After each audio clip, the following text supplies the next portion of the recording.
Most people building AI agents right now are fixing the wrong problem.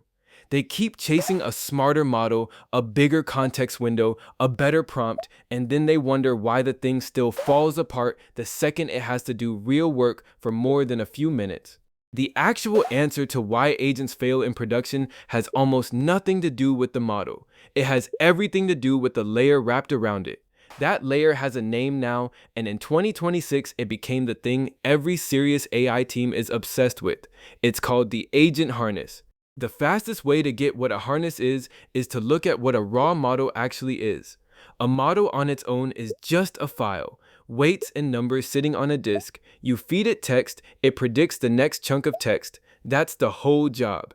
It has no memory of yesterday. It can't open a file. It can't run a command. It can't check its own work. It can't even tell when it's done. So when you ask it to do something that takes 40 steps, it has no way to hold the thread across all those steps. It just predicts and slowly drifts away from what you asked. The smarter we made these models, the more obvious it got that intelligence was never the missing piece. Philip Schmid, who works at Google DeepMind, put this into one sentence back in January that basically kicked off the whole conversation. He said if 2025 was the beginning of agents, then 2026 would be about agent harnesses. And the simple equation he used stuck everywhere. Agent equals model plus harness. Meaning, if a piece of your system is not the model itself, it's part of the harness. The system prompt, the tools, the file access, the memory, the safety checks, the loop that keeps the whole thing running, all of that is the harness. The model just reasons. The harness does everything else. Okay, so let me give you the analogy that made it click for me, because the formal stuff sounds dry. Think of your computer. The model is the CPU. It's raw processing power, and it's incredible, but it can't do anything useful by itself. The context window is the RAM, the short-term working memory that's fast but tiny and gets wiped. The harness is the operating system. It manages the memory, it talks to the hardware, it decides what programs are allowed to run and what they can touch. And the agent, the actual useful thing you interact with, is the application running on top of all of it. Nobody ships a CPU to a customer. You ship the whole computer. The harness is what turns the chip into a computer. For years, the AI world cared about one thing: which model is biggest. And that race is kind of over, or at least it stopped mattering as much. The frontier models all cluster around the same level of raw reasoning now. Claude, the latest from OpenAI, Gemini, they're close enough that swapping one for another barely changes the outcome on most tasks. So if the models are basically tied, where does the difference in quality actually come from? It comes from the harness. And there's hard proof of this, not just opinion. The clearest example came from the LangChain team. They had an agent setup called Deep Agents that was ranked around 30th on a tough coding benchmark called Terminal Bench. They didn't touch the model at all. They didn't fine-tune anything. They just reworked the harness, the scaffolding around the model, and it jumped into the top 5. Same brain, different body, completely different result. Anthropic's own research on coding agents found the same pattern, that just changing the harness configuration could swing benchmark scores by more than 5 percentage points. That's a massive gap to come from something that isn't the model. Now here's the part that surprised a lot of people, including me. The teams getting the best results out of their harnesses are usually doing less, not more. Versa went through this publicly. Early on, they gave their agent every tool they could think of. Search, code execution, file handling, API calls, the whole buffet. And the agent got worse. It made redundant calls, took weird detours, got confused about which tool to grab, so they stripped it down to the bare essentials and reliability shot up. Fewer choices, better decisions.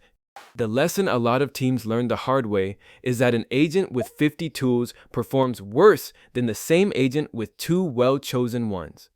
The tools become noise. Let me actually walk through what's inside a real harness, because once you see the parts, you'll start spotting them in every product you use. There are roughly 6 jobs a good harness handles. The first is the execution loop. This is the engine that runs the whole think, act, observe cycle over and over. The model thinks, it picks an action, the harness runs that action, feeds the result back, and the model thinks again. The loop also decides when to stop, so the agent doesn't spend forever burning money on a task it already finished or can't finish. The second job is the tool layer. This is the catalog of things the agent is actually allowed to do. Read a file, run a shell command, query a database, hit an API. Every tool has a strict definition the model has to follow, and the harness is the gatekeeper. The model can ask to do something, but the harness decides if it's allowed and how it actually gets done. This is also where the Model Context Protocol comes in, MCP, which became the standard way to plug tools into a harness without writing custom code for each one. It's basically the USB port for agent tools. Any tool that speaks MCP can connect to any harness that speaks MCP. Third is memory, and this is bigger than it sounds. A raw model forgets everything between sessions.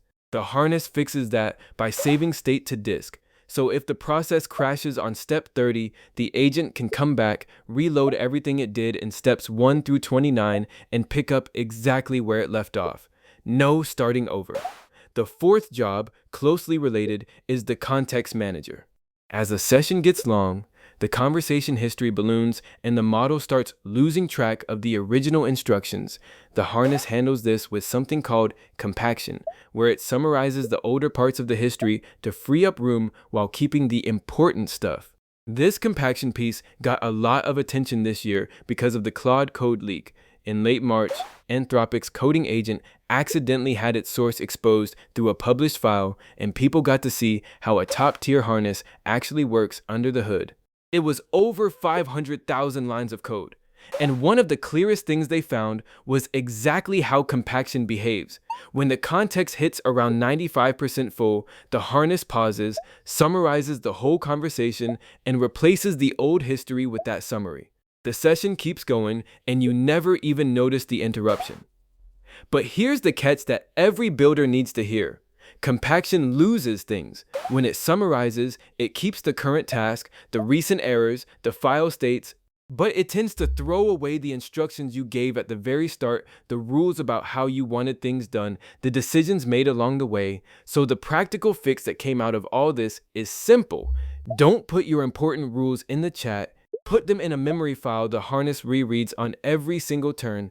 In Claude Code, that file is called claude.md. It lives in the system prompt area and survives every compaction. The rule of thumb people settled on is never trust compaction with anything critical. The fifth job is lifecycle hooks. These are checkpoints the harness can insert anywhere in the process, before a tool runs, after it runs, when a session starts, when it ends. This is where logging happens, where permissions get checked, and where the human in the loop pattern lives. So if an agent is about to do something risky, like send an email to a real client or delete a production database, the harness can freeze and wait for a person to approve it before anything happens. The model proposes, the human disposes. The sixth and last job is evaluation. The harness records everything the agent did, every action, every success, every failure, in a clean, structured format you can study later. And this turned out to be way more valuable than anyone expected.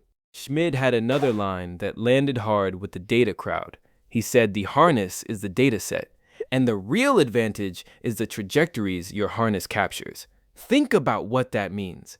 Every time your agent does a task, it leaves behind a complete record of how it thought, what tools it reached for, where it stumbled, and how it recovered. That record is gold. You can feed it back to improve the system. A competitor can copy your model choice in an afternoon, but they can't copy the millions of real execution traces your harness has been quietly collecting. That's the moat. That's why people started saying the harness is the product, not the model. Safety is another thing that lives entirely in the harness, and this trips people up. Safety is not a model property. You can't just train a model to be careful and call it done.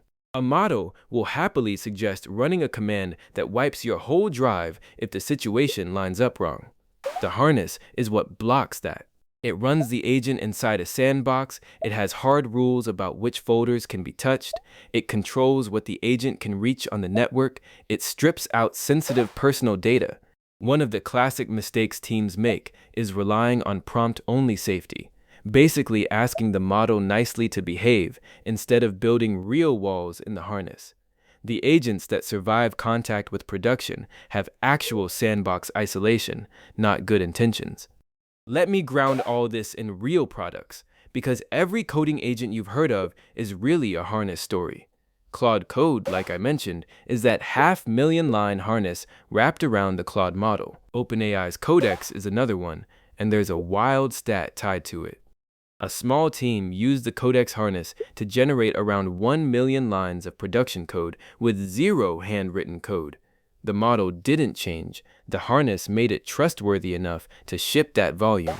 Cursor is a harness tuned specifically for working inside a code editor, with background indexing so the agent always has the right pieces of your repo in front of it.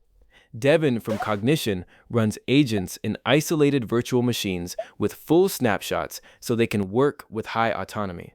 And on the open source side, OpenClaw became the reference example, with a full 3-layer memory setup and native MCP support baked in. There's a deeper idea underneath all of this that I think is the most useful thing to walk away with. It's a shift in how you fix problems. Mitchell Hashimoto, the guy behind a lot of well-known developer tools, framed it as engineer the harness, not the prompt. When your agent makes a mistake, the old instinct is to go rewrite the prompt and beg it to do better next time. The harness mindset is different. You change the environment so the mistake becomes physically impossible. If the agent keeps editing the wrong file, you don't add a sentence to the prompt. You build a tool that only lets it touch the right files. You make the correct behavior the only behavior the system allows. Failures stop being a model problem and become an engineering problem you can actually solve for good. And this is exactly why a discipline called harness engineering showed up basically overnight. 3 years ago, the hot skill was prompt engineering, picking the perfect words. Then it became context engineering, controlling what the model sees. Now it's harness engineering, building the whole runtime the model lives inside. Each shift moved the work further away from the model and deeper into the system around it.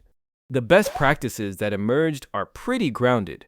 Start with everything locked down and only open permissions when you actually need them. Run your checks, your linters and tests as early in the loop as possible so errors get caught fast. And curate your tools instead of dumping all of them in. Less really is more here. There's one more thing worth understanding, which is why people keep saying don't over-engineer your harness either. There's this idea in AI called the bitter lesson, basically that simple approaches plus better models tend to win over clever hand-built logic in the long run. Every time a new model drops, the optimal way to structure an agent shifts a little. So if you build some giant rigid harness full of hard-coded smart logic, the next model update can just break it or make half of it pointless. The teams doing this well keep their harness light enough that they can rip out yesterday's clever workarounds when the model gets good enough to not need them. You're building scaffolding, not a monument. Where this all heads is kind of staggering when you sit with it. People are already running harnesses that manage not one agent, but dozens in parallel, doing big code migrations across huge code bases on their own. There's research out of places like Stanford and MIT showing agents that can rewrite and improve their own harness code, finding setups no human would have designed by hand. And the longer-term picture is harnesses turning into something like an operating system for agents, managing long-term memory and resources for workers that stick around for months or years serving the same person or company. Enterprises are building harness templates that bake in their exact tech stack and security rules, so any model can be safely plugged in and put to work without rebuilding everything from scratch. The practical takeaway for anyone building right now is the part I want to leave you with. The model is becoming a commodity. It's the cheap interchangeable part, the thing that's actually hard to build. The thing that takes months and creates a real advantage is the harness around it. A well-built harness lets a cheaper model beat an expensive one. It lets you swap models the day a better one comes out without touching the rest of your system. So if you're trying to figure out where to spend your time and where the field is going, it's not in chasing the next model. It's in learning to build the car instead of just tuning the engine. The smartest model in the world is still just a demo until you wrap it in something that lets it do real work safely over and over without you babysitting it. That something is the harness, and getting good at building it is probably the most valuable skill in AI for the next few years.